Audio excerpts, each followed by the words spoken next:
नाज़रीन, ईरानी साइंसदान doctor Mehran cache ने अपनी एक हालिया तहकीक के बाद खौफनाक इंकशाफ किया कि मुस्तकबिल करीब में इंसानी तारीख का सबसे बड़ा ज़ल्ज़ला आने वाला है, जिसके नतीजे में तकरीबन 4 करोड़ अफराद लुक़्मा अजल बन जाएंगे। खबर के मुताबिक डॉक्टर कैशे का कहना है कि ये ज़ल्ज़ला बर्रे आज़म एशिया और अमेरिका को निशाना बनाएगा, जिसके नतीजे में शुमाली और जनूबी अमेरिका की बर्रे आज़मी प्लेट्स टुकड़ों में बट जाएंगी और इन बर्रे आज़मों में वाक़या ममालिक तबाह बर्बाद हो जाएंगे।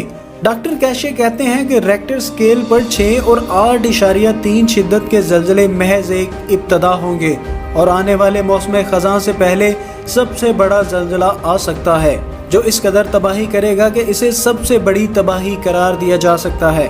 इनका कहना है कि आने वाले दिनों में 10 से 6 शिद्दत के ज़ल्ज़ले आएंगे और बाज़ ममालिक में तो इनकी शिद्दत 20 से 24 तक होगी।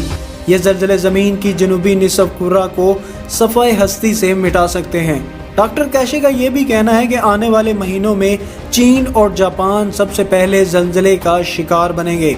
ईरानी माहिरीन का कहना है कि आलमी पैमाने पर आने वाले इन ज़ल्ज़लों के नतीजे में दुनिया की मईशत तबाह हो जाएगी और आलमी निज़ाम तबाही के दहाने पर पहुँच जाएगा। गोया एक तरह से दुनिया ख़ात्मे के करीब पहुँच जाएगी।